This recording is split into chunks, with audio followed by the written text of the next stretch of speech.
Is internal family systems Catholic? That is such a primary question for so many parts of so many Catholics. Is IFS Catholic? We have parts that are questioning this because often our spiritual manager parts, our Catholic standard bearer parts, they want to keep us safe. They want to protect us. And so it's a really important question that we get to here in the Interior Integration for Catholics podcast. And so over the last 5 episodes, we have been covering the evidence for internal family systems approaches, right? Parts and systems thinking in Scripture. That was 166. In the early church fathers in episode 167. In St. Augustine in episode 168. In St. Maximus the Confessor in 169. And St. Bonaventure in 170. And so I am super excited to be able to bring back all of my guests and co-hosts from those episodes and for us to all gather here today so that we can be with you live. We have a live audience in our virtual studio today. We are going to be directly addressing the questions you have about the Catholicity of internal family systems and parts and systems approaches. And so with that, let's get right to it.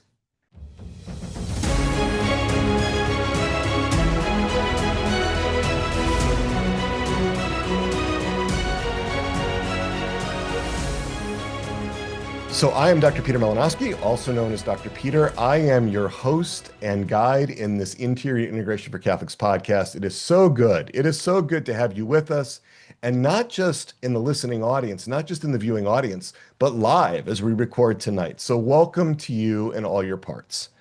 I am a clinical psychologist, a trauma therapist, a podcaster, a writer, a co-founder, and president of Souls and Hearts. But most of all, and you've heard me say this before, most of all, I am a beloved little son of God, a passionate Catholic who wants to help you to taste and see the height and depth and breadth and the warmth and the light of the love of God, especially God your Father, and also Mary your mother. And why? Because I'm so interested in your human formation. And for our human formation, we need our parents. We need our primary parents. We need our spiritual parents. So I am here to help you embrace your identity as a beloved little child of God, as a beloved little son or daughter of Mary with all your heart, with all your parts. And throughout all of 2025, we are bringing in the insights from internal family systems developed by Richard Schwartz and other parts and systems models. We're harmonizing them with the truths of the Catholic faith. And the reason for that, why do we do that? It's to help you to live out the three great loves in the two great commandments, to love God, to love your neighbor, to love yourself. That is what this is all about. And so in the service of that, I'm bringing to you the best of Catholic professionals in the field as my expert guests and co-hosts to share with you their insights, their understandings, their experience. And again, this is all in the service of flourishing. This is all in the service of loving wholeheartedly, loving with all our parts, loving God, sharing in his joy, sharing in his peace, all of your parts, sharing in the bliss of a deep union with God in the three persons of the Trinity forever and ever. This is episode 172 of the Interior Integration for Catholics podcast. It releases on August 18th, 2025 in audio. It'll release on August 17th, a day early on YouTube, and it's titled Questions About Catholicism and Parts Work Answered. And so I want to introduce to you those that'll be with me on this panel. And first of all, Dr. Gerry Crete, a dear friend, colleague. We have been through a lot together. Dr. Gerry has been through his own intense personal journey. He's no stranger to trauma himself. He is a licensed marriage and family therapist. He's the author of the book Litanies of the Heart. Many of you have read that. It was published last year by Sophia Press. And so I am so excited to have you, Dr. Gerry, with us. He's the founder and owner of Transfiguration Counseling. He co-founded Souls and Hearts with me in 2019. It is so good to have you with us, Dr. Gerry. Hey, it's my pleasure. I am astounded by your insights. It has just been wonderful to be with you and just to be able to see the reach of your studies. It's really unusual that a mental health professional would have as much of a background in so many things Catholic, so many things historical, so many things mystical, so many things that are obscure, I might say. So I am so glad to have you with us. Thank you. Thank you. Yeah, I mean, I'm loving it though. I'm a crazy reader, so I'm always reading. My wife thinks I'm nuts. She doesn't know I mean, she's reading a mystery novel in bed and she looks over and I'm reading, Bernard McGinn's mysticism and blah blah blah and stuff. And so yeah, so but the ability, the freedom in a sense, the chance to like really explore this, to me it's just lighting all kinds of fire within me because I'm just seeing all these connections. I'm discovering so much all the time myself. So I love to get a chance to bring this all together. So Well, I am so happy that we have a platform here in the IIC podcast that has you on as frequently as we do. So thank you again. And then Dr. Christian Amalu. So I met you when you were a graduate student at Divine Mercy University. And as a grad student, you recognized something special about internal family systems and gripped onto it. And and you didn't just grip onto it as sort of a casual interest. You made it a focus, or maybe the focus of your graduate education in centering your dissertation on it. And that dissertation has been downloaded more than 1,000 times. It's a major contribution to the field. Are now going to be getting your IFS, your formal IFS training. You're bringing together all of this understanding of IFS from an anthropological perspective and coupling it with all the clinical aspects of it. So, and I had the honor of actually journeying with you on that dissertation, a marvelous work. And I am so glad to have you back with us, Dr. Christian. So wonderful to be back here, Peter. I really appreciate that, and it was wonderful having you as a third reader. Since having an IFS expert such as yourself and somebody who's so interested in the anthropology, it really helped ground everything and really get that dissertation done. So really indebted to you on that. I'm still a little shocked that over 1,000 downloads have happened. I just can't Hmm. wrap my mind around that. Hmm. But I don't know. I'm the kind of person that would download dissertations. I just didn't think there were more of me on this planet. So just glad to hear it and hoping that it will be of benefit to people and we can just continue doing this work. It doesn't stop there. It keeps going. I just mentioned your dissertation to somebody that was inquiring about the anthropological dimensions of IFS the other day, Hmm. and I mentioned your dissertation. He said, "Oh yeah, I downloaded it and I read it." Like, so it's not just getting downloaded. It's people are actually like reading it, and the beautiful thing is it's actually a really good read. Like so many dissertations are dry and dull and so forth, but this is really really good. So. I try to make things palatable. I do think I know how to write fairly well. But thank you. I appreciate that. So good to have you. And then, back by popular demand, we have psychologist Dr. Peter Martin of the great state of Nebraska.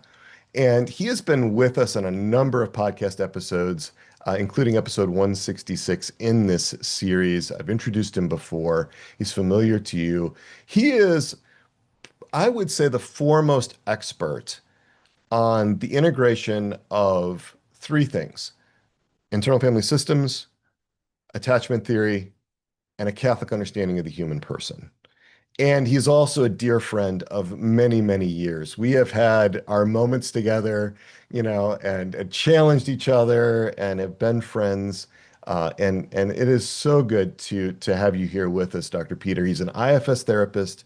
He works on integrating the faith with trauma-informed approaches to recovery, and therapists at his he supervises therapists at his Immaculate Heart of Mary Counseling Center in Lincoln, Nebraska. And we've known each other for so many years again, Peter, and it is so good to be able to spend some more time with you discussing something that we both love. And we started that journey together with level one training together, so many years ago. And here we are so many years later doing this podcast episode. So just brings joy to my heart. It's really great to be back, and I appreciate that, Peter. Yeah, that level one training, I think I'll probably end up telling my grandkids at some point in the future. There was quite an experience. And also, it's just really good to be back. Christian, we miss you out here in Nebraska. He just finished his postdoc and going to make a big name for himself in Virginia. And by the way, having listened to the episodes on the various fathers, especially, well, I guess the Dr. Bonaventure in particular was remarkable. So I'm still kind of experiencing the afterglow of that episode. So great work. Great to be back with everybody. Well, thank you for being here. So I think Dr. Christian, Dr. Gerry, Dr. Peter Martin, I think we should just go right to questions. Is there anything that, we feel like we should address beforehand? Can we go right to questions? I just want to add one thing. Okay. All parts are welcome, and per Jerry's screen, all cats are welcome as well. Apparently, yes. If you are on the YouTube version of this, you can see Dr. Gerry's cat. If you're listening on the audio only, you're gonna miss that. But yeah. I'm being very Franciscan today, in most days. Excellent. Oh. That is all. Well, good. Well, I am so interested in just kind of sorting through and hearing from folks about what they might want to ask, what they might want to know, what they might want to explore together. Casey has a question. Okay, great. Hi. And she's me afraid because I don't know, we're starting with the big guns. No, it's not that kind of question at all. Though now I have so many questions about your cat. My question is actually fairly foundational, and it's a question about safety. So, I think part of what surprised me about starting to do some IFS myself and listen to this podcast is I've been persuaded about how important safety is. And I don't know that anyone has ever actually said this, but it seems like the implication is if the goal is to become a little child of God, a parvulos, and if God is the primary attachment figure, then we're saying that God is safe, ultimately safe, which seems self-evidently true. But then we have this C.S. Lewis quote that we love to repeat about Aslan not being the tame lion. He's not safe, but he's good. And so I've just found myself kind of tossing these two things around in my head. To what extent can we say or not say that God is safe? And how would that impact a Catholic approach to parts work? I feel like Dr. Peter Martin has got something profound to say on this. First off, love the question. You used the word attachment, so I especially love it. I think what I would say is, yes, safety seems to be a foundational component to the extent that a lot of treatment and a lot of parts work requires some level of courage. And we have to feel safe enough to be courageous enough to do that kind of work. So there's a certain physiological level of safety we have to have in order to do that work and to do it well. With the quote about Aslan, that's a great one as well. The thing that I would say is God, in some ways, in many ways, he's always safe, but then he's also going to challenge us. So the way I think of that quote is that within the window of tolerance, within that window where we have this capacity to connect more neurologically, or biologically, or physiologically primed to be able to connect, we're in that window. There is this range of functioning at the top before you get to survival zone, fight, flight, freeze. That's the growth edge. And so you might say that is where we're on that kind of brink of going into the unsafe region, but we're still in this place where we're soul stretching. So God loves us as we are, but he also wants us to flourish and to grow, and that does require some level of stretching and challenge that goes with it. My sister-in-law, actually, to give her credit to this, she said she went to a talk, and in that presentation, the person said faith can be is spelled with 4 letters, R-I-S-K. So there is a sense that this development of trust and working on it does require some kind of risk, and God knows that. And so in that sense, he doesn't feel safe, especially, if we're trying to go with that. One other quick thing. The 5 primary conditions of attachment, the first one is felt safety. So not just thinking I'm safe, but feeling safe. But there is a kind of functioning when you get into more like disorganized attachment or complex PTSD, where there's actually a level even below that. So there are individuals who their core challenge is not to find felt safety. That first kind of challenge is to feel not embarrassed to exist. It's like they're feeling shame for existence. And so you'll see this with a number of clients. And once you can get them to say, oh, maybe it is kind of good that I exist. We're not quite at wonderful that I exist, that Pieper and others notion, but we are, we're kind of getting that direction. And now I feel safe enough to connect and get those other relationship dynamic factors met.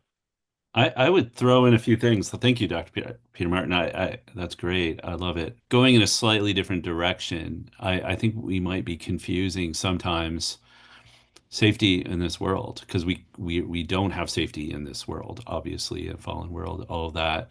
And to what extent do we, ascribe the things that happen to us that are difficult to God? I mean, there's the whole permissive will and all that business. And so there's that. And I think we just, in the same way, we may have like problematic, God images that cause us to like assume he's not safe, or and so on.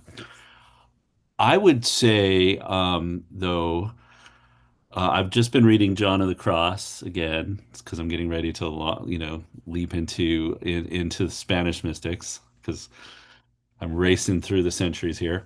But and from the spiritual canticle is a line I've just been pondering. It's reveal your presence, and may the vision of your beauty be my death. For the sickness of love is not cured except by your very presence and image.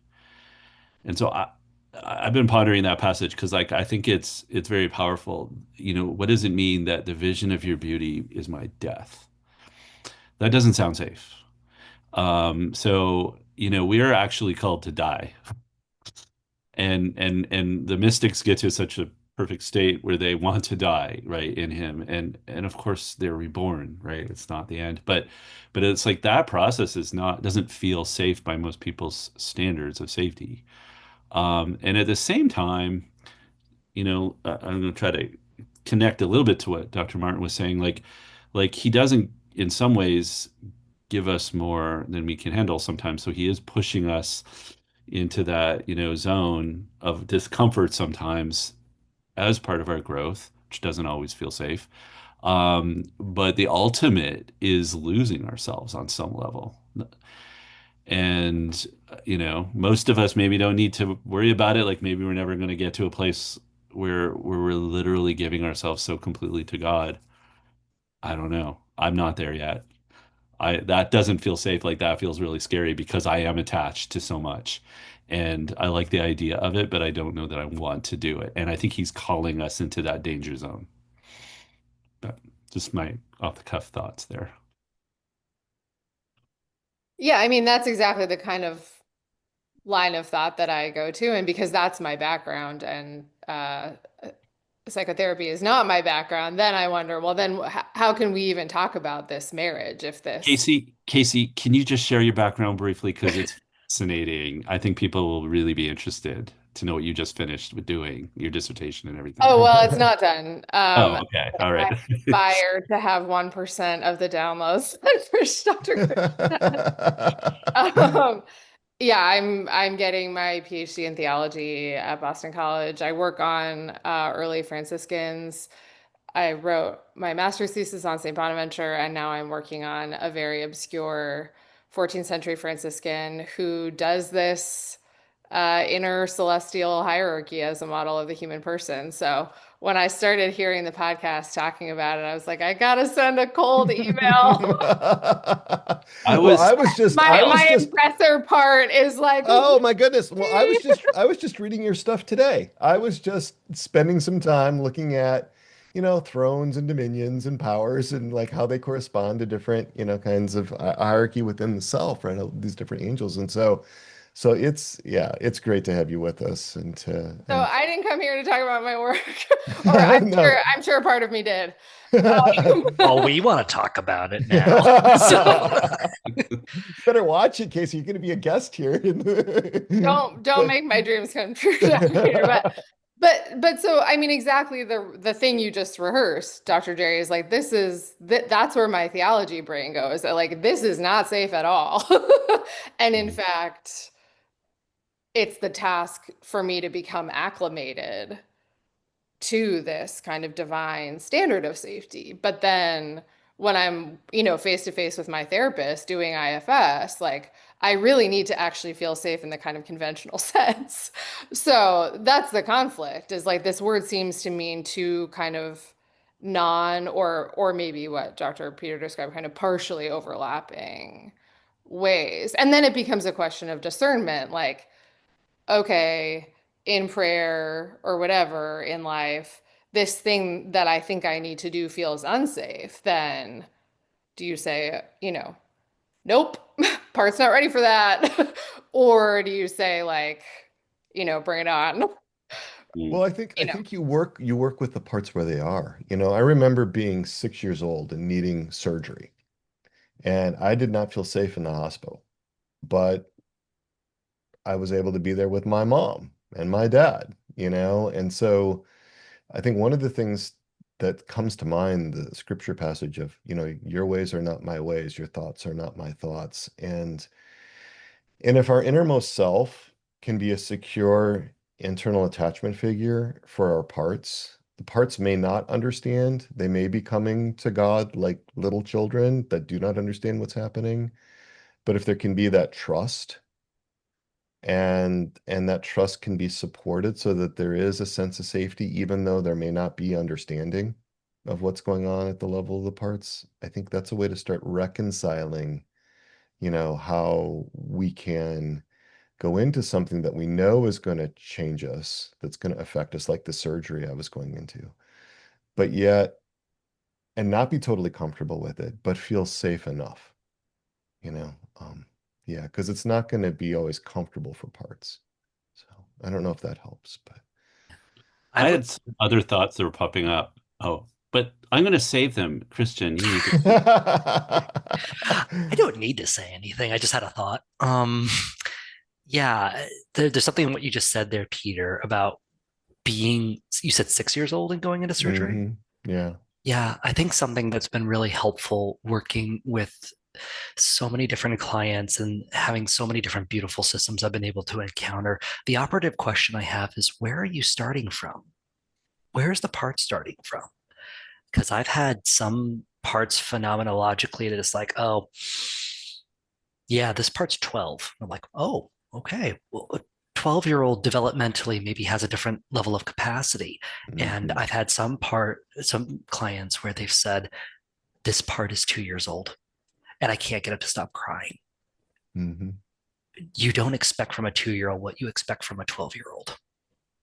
And so I think that there is something so powerful in understanding that the different parts are coming from a different place. So safety is going to mean something different for every part. And yeah, the lion isn't tame. The lion is wild and powerful, but he is good. I really want to throw some weird nature things out there that I've seen before, because you can see how different things in nature even can recognize different developmental statuses. So how much is the lion going to be different with different parts? Is God going to have all that ferocity there with your 2-year-old part? I would think that he comes in a different way. He shows up in the way that that part needs. And different parts are going to have a different need and might feel a little bit more of that scariness. So, kind of taking some of what Peter Martin was talking about with those primordial attachment needs, which ones are the most operative? And I don't think God's going to push a part somewhere where it's not developmentally appropriate for that part. It's going to meet them where the needs are. Bringing it back to Narnia. Yes. So thank you for redirecting that, because it's not what I was about to say, but I think this might be better. Like, Lucy and Susan felt extremely safe with Aslan, and Aslan's fierceness came out against the enemies. It wasn't his anger and wrath was not directed to Lucy and Susan or Edmund and Peter. Like, it was, and they felt intense devotion and love for him, and it's so beautifully portrayed, right? And so I think that we can feel safe with God ultimately. It doesn't mean that he isn't going to guide us through a journey that is sometimes going to be frightening, but ultimately he is the ultimate safety in fact. And even in resting in him and discovering him in our heart of hearts, there's this deep love, this deep sense of safety within. There's this deep sense, ultimately, we know that no matter what trials in life we experience, we're ultimately destined toward a perfect safety and a perfect goodness and a perfect love. So I want to put a spit. I don't want to just stick with the John of the Cross. We're going to die to but, but the overall message, the bigger message is that. Yeah, I know it's been such a great question. We're having like 15 responses. I think I'll go on number 16 here, but I like that context that was provided there, Gerry, because there's Aslan the lion, and then take that as exhibit number one, and then exhibit number two is going on safari in Africa, and you meet a real ferocious lion that's hungry. Like, those are two very different kinds of creatures, or not creatures in this case of God. But what I would say is, if you partner that kind of fearful or scary aspect of Aslan, and where it's directed, it's toward the enemy. And then you take this other dynamic of God, which is the primary aspect of our relationship with God after the fall, is his mercy. It's his steadfast, tender compassion. Well, that's a kind of lion I can get acquainted with. That's the kind of lion I can grow and soul stretch with, as opposed to the one that's in Africa, let's say.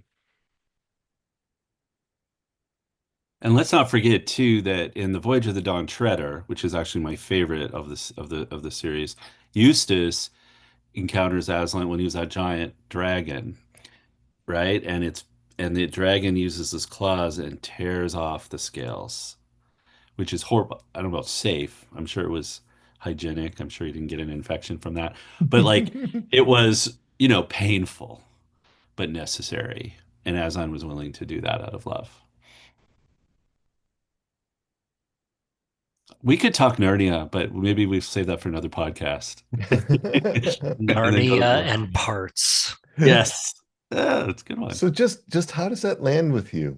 I'm just curious, Casey, if there's anything else that, you'd like That to ask. felt really helpful. Yeah, that gives me more to think with. And actually, I mean, in the books, yeah, Aslan does say to Lucy, that he will get bigger as she gets bigger.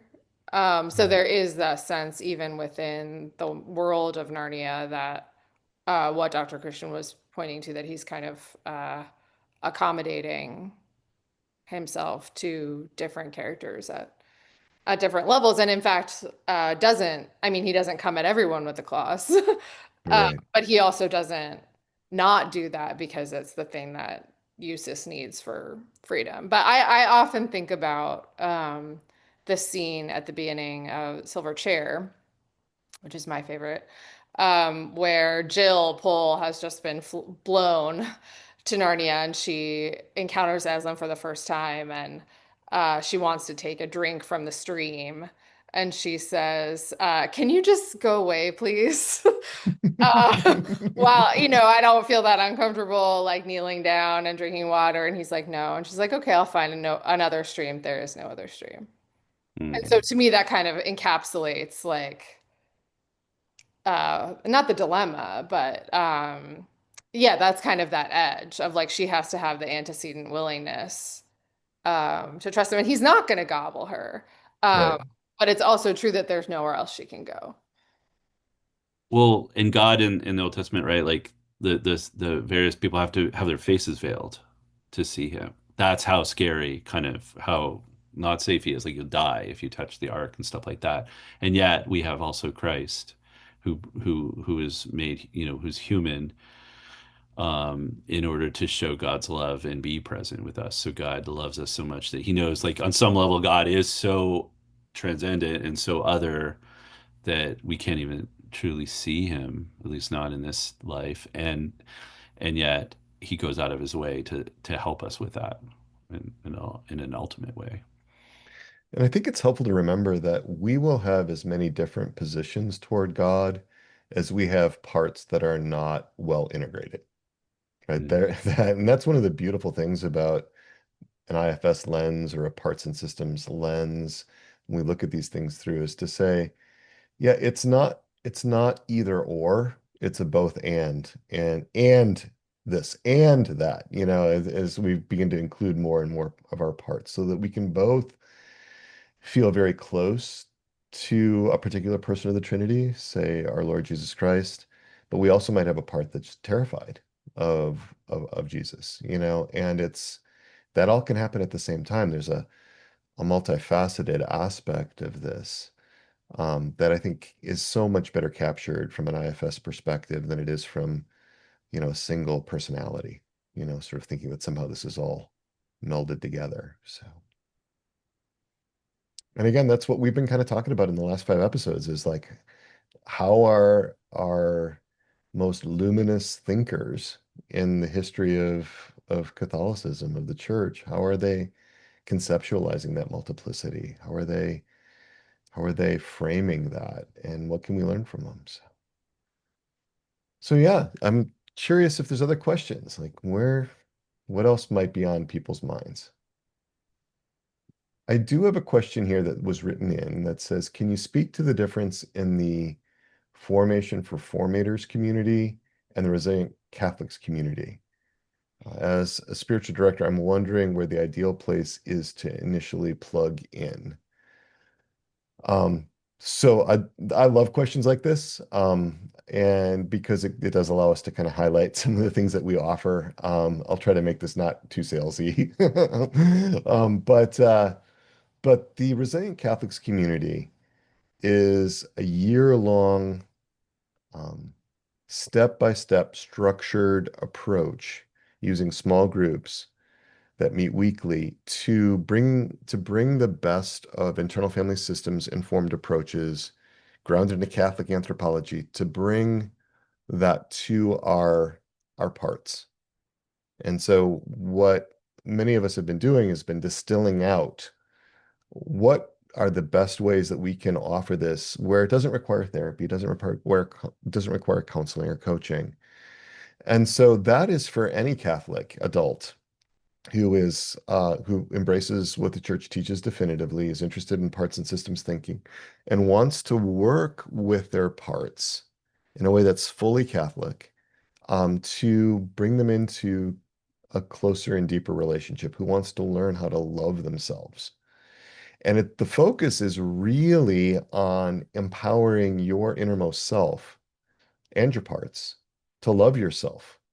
It's not professionally facilitated or mediated. In other words, you're not working with an IFS professional every week. You're meeting in small groups of 5 to 9 weekly we call those companies, after the Lord of the Rings, the Company of the Ring. So we do a lot of Lord of the Rings stuff as well in Souls and Hearts. And you have a companion that you journey with. And as part of that application process, and we take new applications every February, June, and October, you'll take the Parts Finder Pro, and that is a series of 22 measures that I've selected. Then the report that comes from that is to help identify 10 to 15 of your parts, usually about 3 to 5 managers, 3 to 5 firefighters, 3 to 5 exiles, and not only kind of identify like what their roles are, but how those parts interact. How do they how do they how do they align? How do they polarize? What are the issues there? And so that's all part of the Resilient Catholics community. A lot of times people find that Parts Finder Pro report a really launching point. So if you're, really new to this and unfamiliar with your parts and you don't feel like you have a good handle on kind of what's going on, that can serve as a jump start. In the Formation for Formators community, that is specifically our community for those who help others in their personal formation. So this is really human formation for formators, human formation for therapists, for coaches, for spiritual directors, for priests, anybody who accompanies others in their formation. Because I really noticed that over the years, like what holds back therapists, for example, what happens when they lose their peace, when a client gets under their skin, so to speak. It's not that the client can steal the peace of the therapist. What the client is doing is activating what's unresolved in the therapist, bringing up parts that the therapist hasn't, fully integrated yet. And I'm finding out that the same is true with coaching. And I know less about spiritual directors, but from what I'm hearing, that's true for spiritual directors as well. And so those are professionally mediated. Those are groups that meet every other week. And we have an IFS level 1 trained person in those groups, usually, at least level 1, or that's at other parts and systems training approaches. And in our foundation's experiential groups, we're also like inviting you to practice with each other in our triads. And so there's a little bit more of like a professional development aspect to that, but the focus still remains on you really working on your own stuff. And so that's the Formation for Formators community. You can check these communities out, the RCC, the Resilient Catholics community at soulsandhearts.com/RCC. You can check out the Formation for Formators community at soulsandhearts.com/FFF. We have new groups that are starting in later this month and in September of 2025. You can check those out again at those landing pages. So I hope that I hope that I hope that kind of addresses that question. You can certainly ask more about that. I don't know if there's anything else that anybody might want to say about either of those communities, though. Yeah, pretty much cover it. Okay. I know we have some of our RCC members here. I know we've had some folks that have been in the FFF here as well, the Formation for Formators community. So in both those communities, the primary focus is on the human formation of the individual, the personal human formation of the member. And that sometimes is a little confusing to folks, especially coming into the Formation for Formators community, because there can be this real tendency to look outward when you are a counselor or a therapist or a spiritual director or a coach or a priest, to look at what's going on in the other person, right? And here we're really inviting you to really do your own work. So Looks like Cathy has a question. Okay. I don't have a statement, but I do. I mean, I have a statement more so than a question. Number one, I'm a convert, so I didn't convert till I was 50.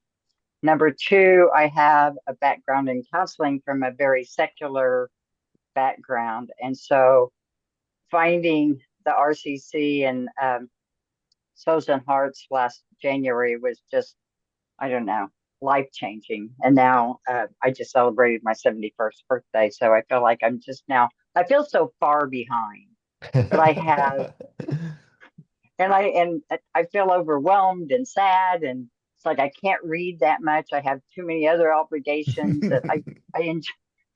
I would love to read. I didn't get through all the Bonaventure. I was listening to it this week, but and I've been to a conference last weekend, and I'm getting ready to go to the retreat and fly for the first time in 25 years. So I have some parts that are just really all over the place.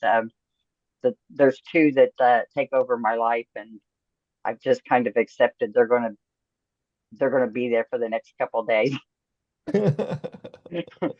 They are going to lead the camp. And I have a new computer and I can't adjust the lighting. So yeah. No I just worries. want to thank, yeah, my life is kind of a mess, but I want to thank you guys because and people that are listening that maybe haven't joined, it's just I think this is just so life changing and so has brought my relationship, my prayer life and my relationship with God just it's it's like I say life changing. I have some serious attachment issues. And I God is my foundation. And so but I do most of I just want to thank you. I've listened to your all the podcasts and I appreciate it. Um it's been a beautiful gift. Well, it's been beautiful to get to know you, Cathy, over the last several months, and looking forward to seeing you at the retreat. Now that will be finished by the time this airs. The retreats will be over by the time this That's airs, but well, but sorry guys. Yeah. we are anticipating a fantastic retreat. Yeah. So And I would say that at 71, if you're mhm. really starting to look inside and take yourself through that lens and kind of walk with yourself from a parts and systems perspective, an IFS informed perspective, you are way ahead of most people. I really believe that. Yeah.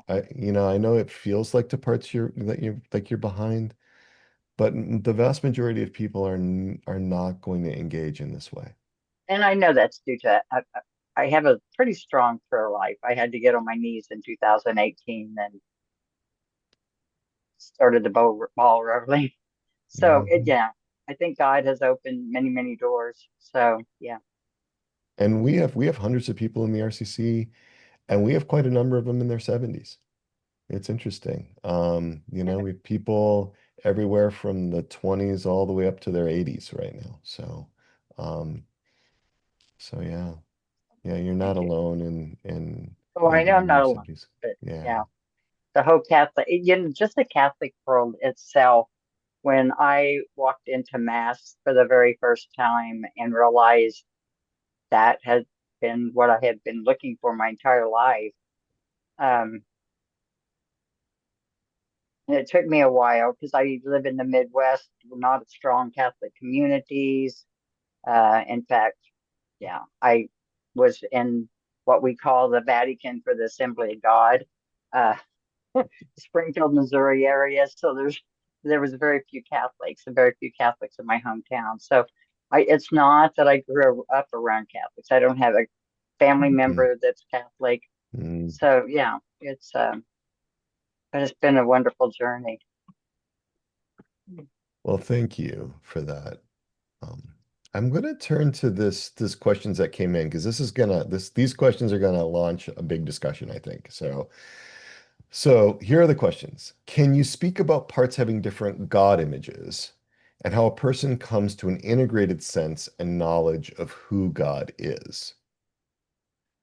And let's just start with that one. There's a second one, but it's a little separate. But speaking about parts having different God images and how a person comes to an integrated sense and knowledge of who God is. The first thing that comes to my mind when I heard that was that our inner multiplicity is a beautiful thing. It's not a it's not a problem. I mean, I know, you might read into like St. Augustine's talking about like the fracturing of the self or different our fragmenting, and the sense of needing to be united, and that all makes sense. But just the basic multiplicity is beautiful. And the basic multiplicity that we have allows us to perceive God in all of his different dimensions that we'll never even capture 1% of, probably. But nevertheless, the little bit that we're able to perceive is multiple. Like there isn't just one God image that's perfect and we all have to get to it or something. It's that God has so many dimensions. And the fact that we're multiple means that we can grasp various things. I mean, that there's four gospels. There's a multiplicity right there in the story of Jesus, right? Parables are complex, and there's different versions, a little bit here and there of different stories, because there's just so many dimensions. And so, it isn't a bad thing that we have parts that have different God images.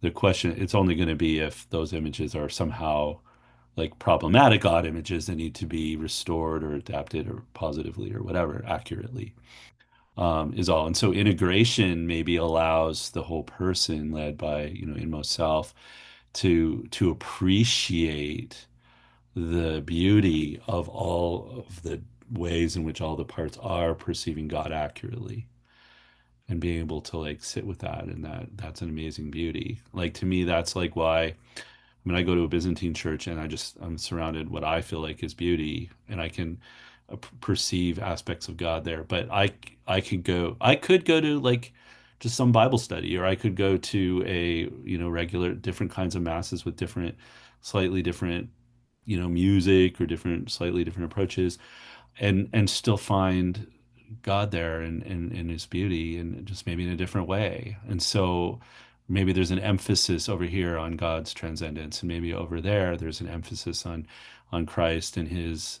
humanity. And it's all, it's a good thing, that it is multiple.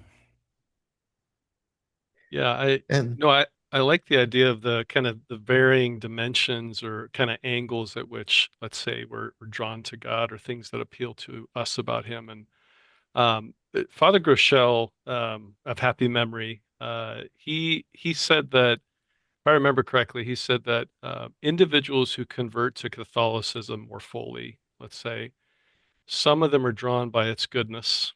That seems to be the strong appeal to them. Others are drawn by its beauty, right? And there's plenty of that. And then others are drawn by just its profound, enduring truths. And so if we take those transcendentals and we look at how those might appeal to the different categories of parts, for instance, I'm not so sure exiles are fully drawn to truth as much as the manager part would be. Yeah, my sense is that a manager part would be highly interested in the great truths. Um, Maybe firefighters are interested in goodness. I don't know, but I get the sense that exiles in particular are drawn by the beauty, and the goodness, right? More so than the truth. So again, I'm just shooting from the cuff here, but I think that's an area that could be fleshed out in a Catholic understanding of IFS, because I think um, the Lord appeals, you know, if you think about a person that's really interested in strength, they might be drawn to God's omnipotence. Or someone that's highly intellectual, they might be drawn to God's omniscience or something like that. So there's certain aspects that captivate and draw in like a magnet, certain parts and everything. But I think it's the conversion that we're talking about to get an authentic encounter of God that's not really blocked by our human distortions. It's not really blocked in any way by our psychobiological history. I don't know anybody that's quite made it there just yet, but to increasingly do that so the whole person is drawn to God, and easily so. Chesterton has this great line where he says, the church is like a magnet. And he says it has the power to repel and to attract. I think God's kind of like that as well, right? But the moment that someone stops shouting God down is the moment they start speaking fondly of him. And the moment they stop pushing against or fighting, let's say the church or God in this case, is the moment they feel a tug toward him. And so I get the sense a lot of it is just trying not to fight it, but to be open to it and turn toward him. And then that goodness and truth and beauty is gonna draw in on its own. The next paper by Dr. Peter Martin will be about the three transcendentals and the three categories of parts. That's right. Coming to you all very soon. Note to self. That was awesome. That was awesome. I really liked hearing that perspective. I think that complements very well. kind of going back to when Gerry said the first thing that he thought of, I kind of was sitting with that, like, okay, what actually really came to mind? Because I still have parts that like to filter, like, oh, what's going to be the fancy thing to say, and so I still often have to work through that. I'm like, what was really my first thought? And the first thought that came to mind is I always come back to the fact that it's internal family systems. And so the first thing that came to mind was a family event. And it never fails to just activate all of my intrigue. The fact that you could have the same event and different members of the family remember it differently or experience it massively differently. There are different things within a party that people might enjoy. Let's say you have, a 3-year-old and a 7-year-old and a teenager and the mom and dad, just everybody's going to relate to the encounter in a different way. And it doesn't mean that one is better than the other necessarily, but those different perspectives are reaching for something. Any combination of those transcendentals that Dr. Martin brought up. And so, how do we integrate those things? I think being able to acknowledge, we say family system for a reason. It is a family. So, what is the unique components that are coming together from those different parts? How are they encountering a given event? Is there something indispensable that they're bringing forth that is necessary for the whole integration of the family? And are there maybe some deficits? Are there some ways in which they're not taking in the event in the way that they could? Is there disconnect from other members of the family that make the encounter harder? Those kinds of components that lead to, how do we make a united and happy family within? How do we make it so that the event that we go to, the encounter that we have, is something that's joyful for all of the parts? That's just some of the thoughts that came to mind for me. Well, and for me, going back to this question of how does a person come to an integrated sense and knowledge of who God is, I think about the parts connecting in an ordered way under the leadership and guidance of the innermost self, and the innermost self being a bridge to God for the parts. And I don't think the knowing can be separated from the loving. So I think what happens is over time, and it can take time, parts tolerating taking in love. And that may not be directly from God right away, but all love, all authentic love is ultimately from God. So becoming sort of familiar with love, even if the proximate person isn't one of the three in the Trinity, it's the innermost self, or it's another person, or it's a self-led part, that is loving another part because of the connection with the innermost self. And there's a kind of coalescing around, a recollecting around the innermost self.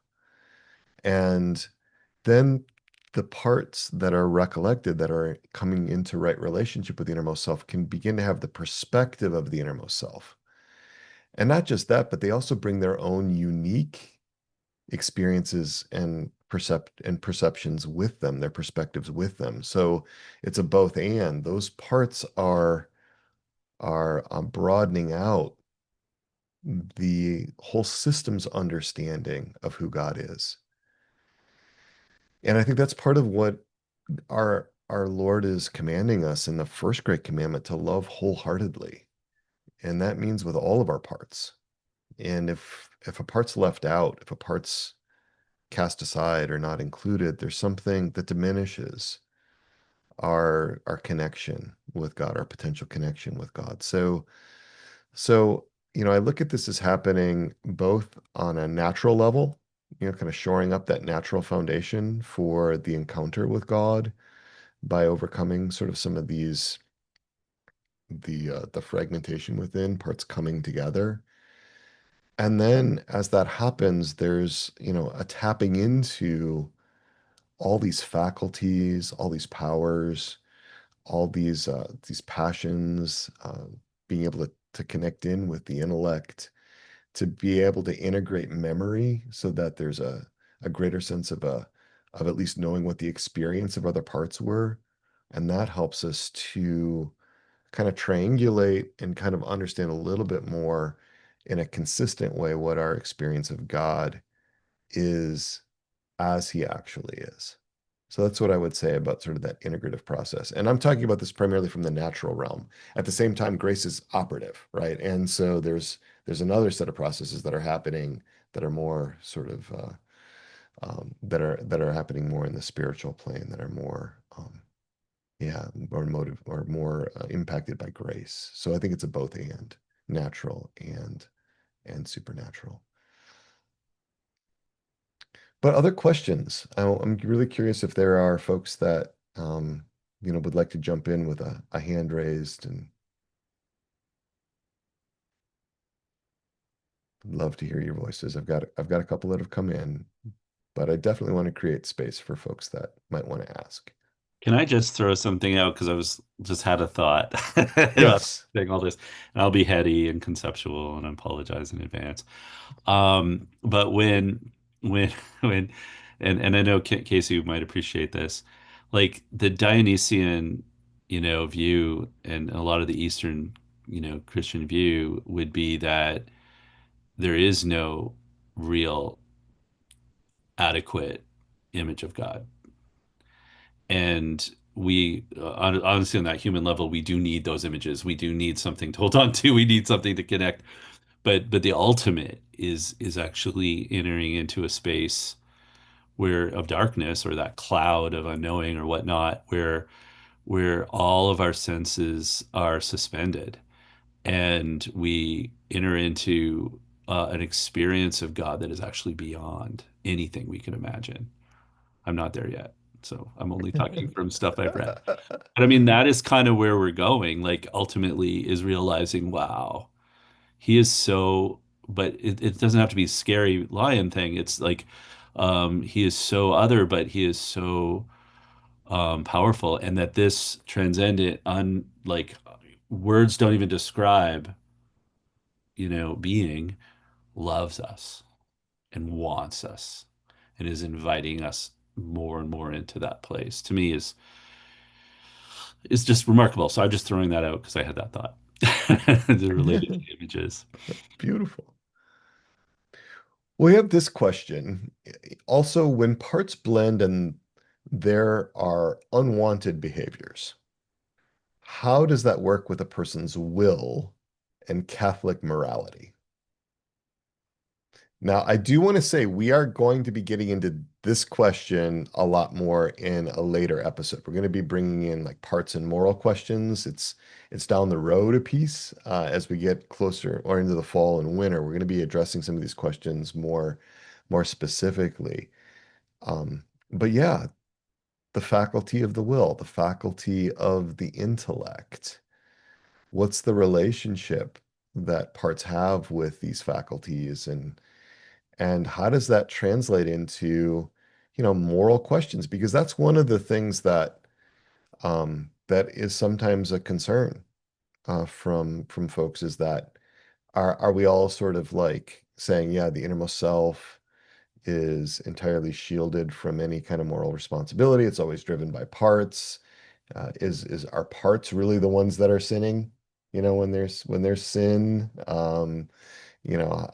does the will reside within a part? How do we understand the intellect and the will and the parts? So I'm going to throw that out there to our panel. This is one for Peter Martin.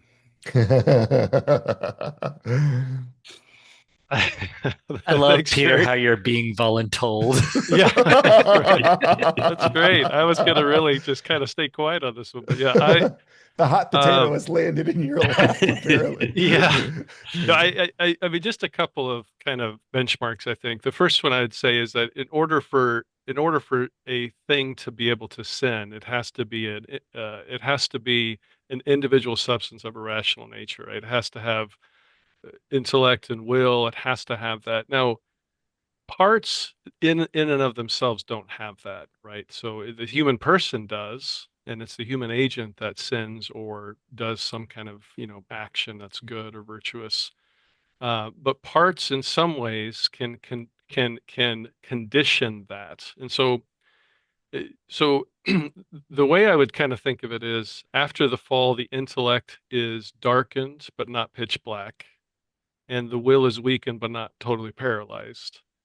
Now, insofar as a part that blends somehow darkens the will even further, or darkens the intellect even further, or weakens the will even more, that will, to some extent, shape how much of a fully functioning moral agent the person is. And it can happen to some extent that if the will is weakened to some extent, like a severe extent because of parts blending and other things, then how much of the guilt is imputed as sin to the person can be very minimal, right? So if you think of someone that has a severe addiction and their firefighter parts have just feels like they're kind of taken over, so to speak, then what that person does may not like for instance, you'll have a client that goes to a priest and says, well, I fell again in some kind of sexual temptation or such and such, but they're in kind of an addictive state of mind. Then the priest might say, well, you're still allowed to receive communion. So there seems to be some kind of sin, maybe it's venial, but it doesn't seem you had sufficient knowledge and consent for this to be constituted as a mortal sin imputed as guilt. But I would still say that it's the human person, right? It's the human person who chooses or not chooses. Now, so it's the human person that manages or firefights, right? Ultimately. Um, so just a couple of distinctions, I think, because I think we can get into saying the part made me do it, or Right. it's kind of like the devil made me do it or something in parts language. So yeah, it might be good to steer clear of such Yeah. language to the extent that we're making the part out to be a person. That's where Right. we run into problems. Which Schwartz does essentially. I think Yep. he would think of parts as actual persons because he would say that, parts actually have their own inmost self. They have their own self and they have their own parts. And so this is more later developments within IFS, and it's problematic on a lot of different levels. And he also believes that the human person is just the self plus the parts plus the body. And, Dr. Gerry, for example, has come up with a model of the human person in his excellent book, Litanies of the Heart, on pages 59 and 300. But it's more complex than that. It's not just those three parts because we have these other elements within us. So. I was so happy, Dr. Martin, that you answered it because I know you answered it in a very good Thomistic way, and I appreciate that actually about you. I really do. But as a good Bonaventurian over here, Mhm. I I would say there's a whole area that I actually like to explore, and I don't have an answer today because I haven't had a chance. Because these things are never, you can have thoughts and ideas, and but it takes a little while to sit down with it and make sure it actually is accurate and it fits. But Thomas, you guys talked about will and intellect, but Bonaventure in that Franciscan tradition talks about memory as well as a faculty of the soul.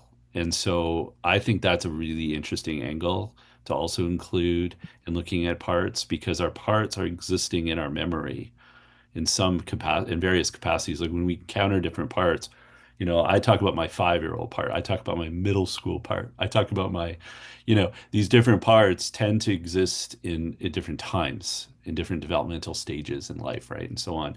And so they're connected to our memories and they're linked. And I think that plus, like you're saying, the darkened intellect or the weakened will is influenced by memory. And so the part, I don't know, I like to explore further, like how is the part connected to memory and operating from that faculty to influence a weakened will. So not that the part does it, but that the part is interacting within that zone, if you will, and causing the person to perhaps be more the human person, a whole human person, to be influenced to make this or that decision. I love And that. Yeah. Oh, yeah, go ahead, Christian, take this. Yeah. I just love that Peter Martin went the Thomistic route, and Gerry, of course, is repping Bonaventure. Very nice. And I cannot help but have to. Sorry, Gerry. I'm going to take some of the Eastern position here. It's because Oh, good. Hey. I feel like we can round that out with the Eastern Catholic perspective. Something that stands in my mind as far as this whole discussion about culpability and sin and the will in particular is first of all, just starting from the fact that the Catholic tradition really does acknowledge you got one will. You got one will. That's not something that's really up for debate at this point. So I think just taking that and seeing how does IFS work with that, we're all trying to answer that question right now, and I think we've got a decent base, but there's a lot more work to be done. One of my favorite podcasts is called What God Is Not. It's Mother Natalia and Father Michael O'Loughlin. They're a Byzantine priest and a Byzantine nun.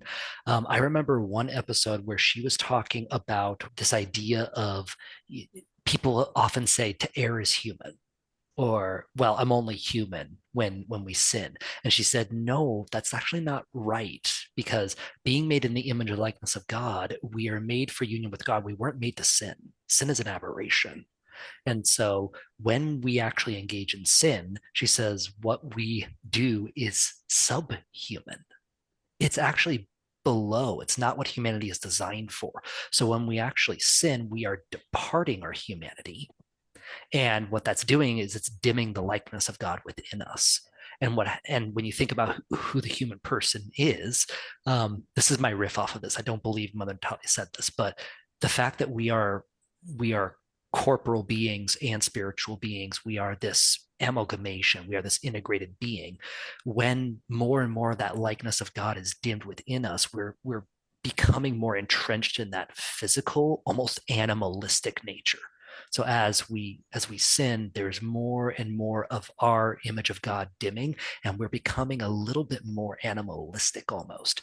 And we actually kind of see some of this reflected when you look at Byzantine iconography. The demons are almost always depicted as these animal mixtures.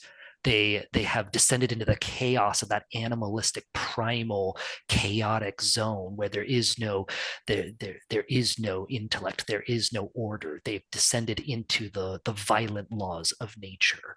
And so, piggybacking off of what Dr. Martin and Dr. Crete have both said, when that sin erodes the will so much so, and it makes us more entrenched in that physical material nature, that it does affect the culpability. I think at that point it also brings in that question of how do we bring that humanity back? How do we bring that likeness back, and being able to actually sit with these more chaotic parts to be able to understand, okay, they have to build their image, their likeness to God back. Just thought I'd throw that in there. Great. No, great summary, Christian. I like that a lot. Yeah, it makes me think of how to be fully human is to be deified, right? That is the full humanization of who we are. And then I guess the flip side would be animification or something. Like, so if you're sinning, it kind of takes you the other direction, is that actually a term? There is a word that's been thrown around in another fun podcast I listened to. It's considered the opposite of theosis. They throw around the word demonosis. Gotcha. But to my knowledge, there's not a real word. That's my headcanon. It's demonosis is what happens when we sin. That's great. Well, I think of this maybe a little more simply. I think about parts having desires and impulses, and those desires and impulses have an impact on the will, and so I am also want to be really careful about, saying a part did this or a part, did that, whether it's meritorious or whether it's problematic, it can phenomenologically feel that way. Certainly. I mean, it can be like, man, I was just totally taken over by a part, totally blended by a part. And there was nothing else going on. But yet, we do know that at some point there is this free center of choice. And this is something that Dietrich von Hildebrand brought out in his book, A Transformation in Christ, when he talks about being able to, or the innermost self, I would say being able to sanction or not sanction something that seems outside of its power to control. And so even if we are feeling dominated by a part, or maybe in a more optimistic sense, being dominated by a passion, there still is a way that the innermost self can connect with the will to sanction or disavow something. So that's going on within us. So this is an area where we've got a lot of work to do. And, it's interesting that we have some of the therapists here that have done a fair amount of work in understanding questions around moral philosophy, moral theology. But that's not necessarily the waters that therapists swim in generally. And so we're really excited to be able to have more and more folks that have a background in philosophy and theology and spirituality to be able to help us with these questions. And we're going to be continuing with some of these questions as we move along in this series this year. So maybe one final question here. It's kind of a big one though. And it's one that's going to be addressed also in a lot in episodes 173 and 174. So maybe we can treat it briefly. And that is St. Thomas Aquinas talks about loving oneself in order to love God and others. Can we love ourselves if we have parts that we don't love?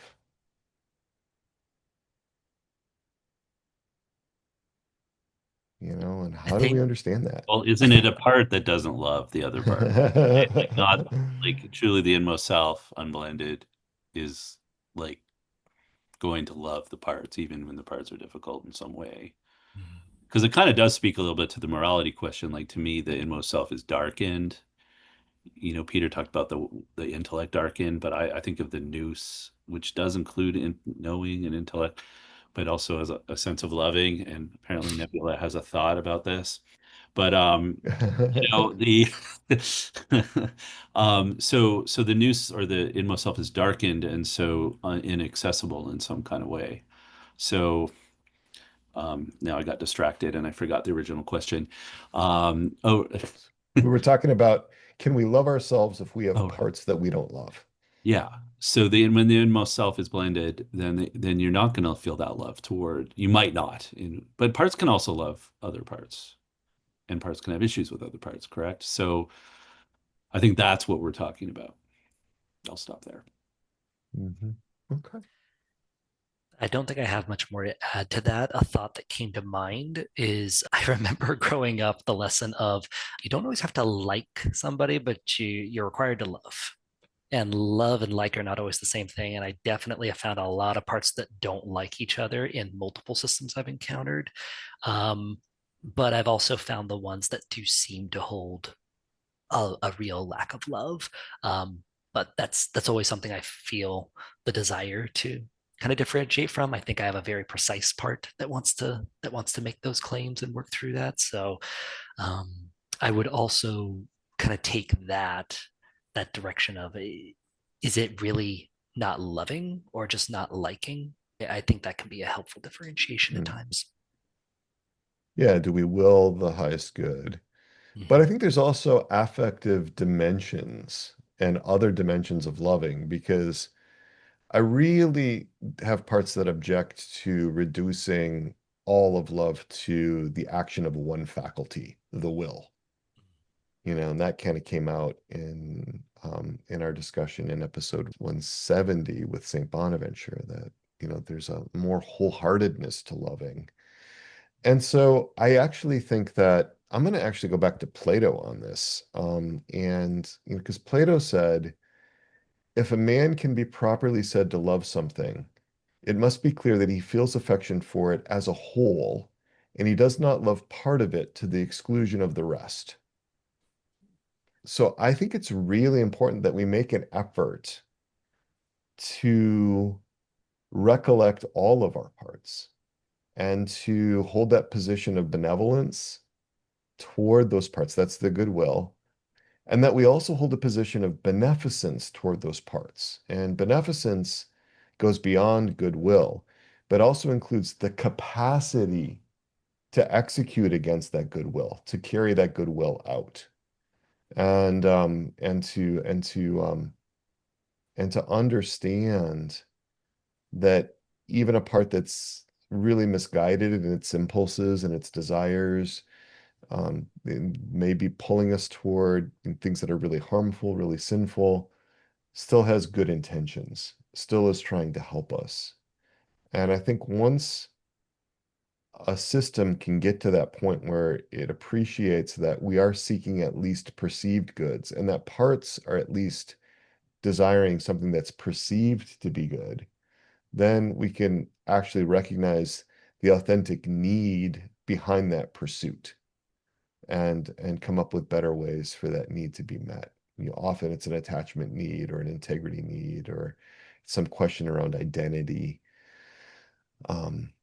And so I think it becomes a question. I think that question right there actually identifies a hinge point in development, especially when we can begin to appreciate who parts are or what parts are within us, and that they have these good intentions, and that we can work with them, and that if they have a deep sense of having been seen, heard, known, and understood in a way that allows them to continue to feel safe and protected, that parts can soften and they're willing to relinquish their problematic agendas, in the service of something greater. Yeah, it's a great question. Um, I I don't remember all of the question. Could you repeat? Sure, Could you repeat that again? it's can we love ourselves if we have parts that we don't love? Oh, gotcha. Yeah, so what I might say, if we take the developmental approach, what I would say is anything that's been created deserves a certain level of respect because it's been created by the creator. And so it has a certain dignity to it. So for instance, the parts has some level of dignity to them. Um, and Pope Saint, I think it's Paul VI, says that justice is the minimum measure of charity. So we're talking about love, but the question is, can I even be just to my parts? It was a great question that was posed in the comments section after the Saint Bonaventure discussion. And so, can we give the minimum measure of charity to our parts, which is justice? So if we're beating up our parts, technically that's not probably the way that's just to something that's been created or something that's been developed like that. And then can we bump it up to even love? And love would be to will the good of the part, and then eventually the highest good of the part, right? You see this kind of, and then I have this sneaking suspicion. I call it the gymnasium of charity. There was a woman that used to be, she was just kind of the mother hen at Divine Mercy when I was there, Divine Mercy University. And she told me a story about I think it's her son who was a football player. And her other son, they would just get into it a lot. And so she would stop the roughhousing and say, "Now, boys, you've left the gymnasium of charity." And so then she'd swiftly kind of bring them back with some cajoling. And my sense is that justice is on the outside of the gymnasium of charity. It's just right on the kind of the far reaches, the walls, right? It's the minimum measure. And the further you go into that gymnasium of charity, eventually you get to the center court, which is mercy, which is like the core of our relationship with God after the fall, especially. So there's this kind of range of loving parts from justice to mercy. And if you look at Schwartz's model, if you look at this model of he talks about compassion as one of the 8 C's. I feel like it's kind of the primary C. It may not be the easiest one to get to, but in some ways it's the one that's the most profoundly important. Pope Francis says that mercy brings credibility to our faith. And so I also think mercy brings credibility to the self. And if the self can provide that steadfast, tender compassion to these parts, I, eventually that kind of love will get through, right? Eventually. And so the question is, can I love others if I don't love myself? Um, I, I don't know if you can do it fully, and I don't think you can do it easily because what will happen inevitably is you'll encounter something about that other person that's a part that's kind of like your part that you can't stand. Mm-hmm. And somehow that stuff is going to come up in the relationship, and it's going to block your capacity to be able to fully love this person, at least in this corner, in this area of that person Right. and experience. So I do think it does provide it will result in some kind of a deficit in love. It may not be always, but it will get there eventually.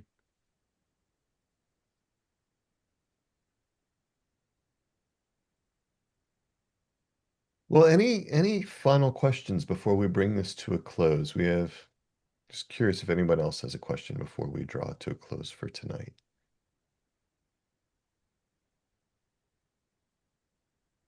All right. Any final thoughts, Dr. Christian, that you would like to leave us from? Any takeaways for tonight? If there's one thing you would want people to remember from our audience, what might that be?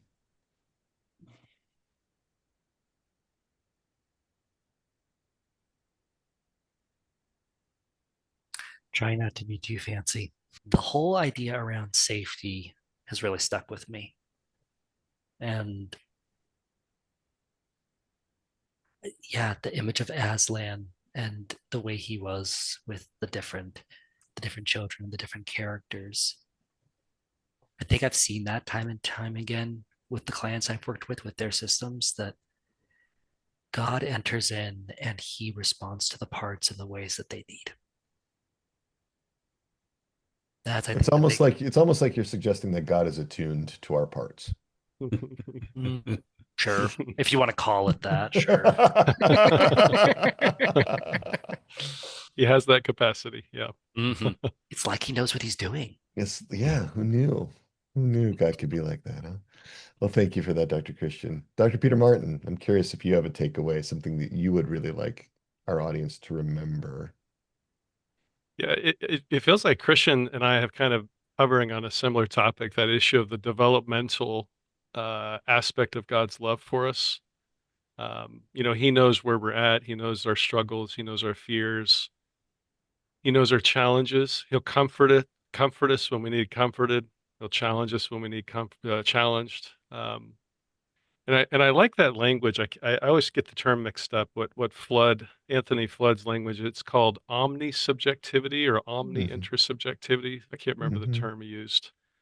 But the idea that he knows every single person in the history or the future of creation at every single slice of time. He knows their emotional content. He knows the parts that are up. He knows everything about it better than they do. Right. So he's not only omnipotent and all powerful, but he also loves us so deeply that every fraction of a second matters to him in our internal experience. And so he knows our developmental needs much better than we could fathom. And, to Christian's point, I think he is, yeah, you could say he's pretty attuned. And so, yeah, I think that in my mind, it shows the depths of his love for us at every single step of our existence. Yeah, thank you. Dr. Gerry, do you have a takeaway? My brain is probably mush at this point in the day, but I have a song that's coming up for me, and I don't know if it was it Captain and Tennille or somebody like this. It was "Love Will Keep Us Together." Love will keep us together. Is Yeah. that it? Okay. Yeah, my mom was a huge Captain and Tennille fan. We had that vinyl record. She would play that loud. No So, way. Oh, yeah. Oh, yeah. Yeah. Dr. Gerry, you brought up the song. I was hoping you were going to sing it. Oh well, no, don't expect that. I basically, can't even remember much more than that one chorus line, but Fair enough. I don't know why that was just coming up for me, because I was just thinking about, like, what is the biggest takeaway again? And it's over and over again. It's love, right? It is. And that's why, I'm with Casey and loving the Victorines and the Franciscans and that, and their emphasis on the affective dimension and their emphasis on the experiential, like experiencing God. And I think that as we experience God, we don't, it's not just an intellectual thing, even though that might be interesting. It's all about experiencing his love, and which is kind of boundless. And so over and over again, is IFS Catholic, or Well, to the extent that is pointing us in the direction of that, right, is pointing us in the direction of love. So, and as we explore it, I think we're discovering more and more dimensions and a greater understanding of that simple word of love and what it means. So I think there's just a lot more for it. Like, this discussion is great. Hopefully a lot of people got out of it, a lot out of it. But to me, it's like, whoa, there's so much to explore. It's so exciting. Thank you for that. And my takeaway is maybe in some ways a little more practical. And that is at Souls and Hearts, we are deeply, deeply invested in this question of safety. And we know that we're way out there, in terms of the tip of the spear with bringing in some of these ideas and harmonizing them with an authentic Catholic understanding of the human person. We're spending a lot of time and energy on these questions because we want we want our members, we want our listeners, we want our viewers to be able to take advantage of all the good things that God has given us wherever He has chosen to provide them. And so we are wrestling with these questions because we don't want people to be led astray. And we want people to be able to have a home or a place where they can embrace the goodness of internal family systems and other parts and systems models, other approaches that are resonating with their experience, that are really that have this sense of value and goodness to them. And so yeah, we're claiming those things or reclaiming them, but in the name of our Lord Jesus Christ. And so that you can have the benefit of both, and that people do not find themselves in a sort of Hobbesian dilemma about, do I go with something that really seems compelling, and helpful, but there's no Catholic connection to it. So that's what we're about. And I'm really proud of our staff and our guests, Dr. Gerry, Dr. Christian, Dr. Peter Martin. There are so many more I could name, who are really putting in a lot of hours and a lot of effort into that anthropological, that conceptual, that philosophical, that metaphysical work. And so it's just an honor to be able to be associated with that work and to be able to benefit from it. And we're doing that because, in part because on my day of particular judgment, I know that I'm going to be responsible for every word I utter, everything that I offer. But I also don't want to omit things. I don't want to, like, not speak out on these things. I don't want to not share what I've experienced and the good that I found in these approaches. And so to claim them as our own, and there's a long tradition of that stretches all the way back to the beginning of the church. St. Augustine in De Doctrina Christiana talks about despoiling the Egyptians and taking everything, that's good from them. St. Thomas Aquinas was all about being able to draw the best from Aristotle and so many other sources. We talked about that in episodes 173 and 174. We'll be talking about those coming up. So to know that we're doing this in for you in the service of what might be helpful to you. With that, I think we should probably draw this to a close. I do want folks to remember that I have office hours every Tuesday and Thursday from 4:30 p.m. to 5:30 p.m. Eastern Time. You can reach me for a private conversation, about 10 minutes long, maybe 15, at 317-567-9594. And put your comments in our YouTube channel in the comment section of this episode 172. We will answer them, right? So the conversation can kind of continue. That's a place for you to reach out for us to ask questions. You can also reach out to me at crisis@soulsandhearts.com. And I think with that, we'll just draw this to a close by invoking our patroness and our patrons. Our Lady, our Mother, untire of knots. Pray for Pray us. for us. Saint Joseph, Pray for Pray for us. us. Yes. Saint John the Baptist, Pray for us. Pray Pray for us.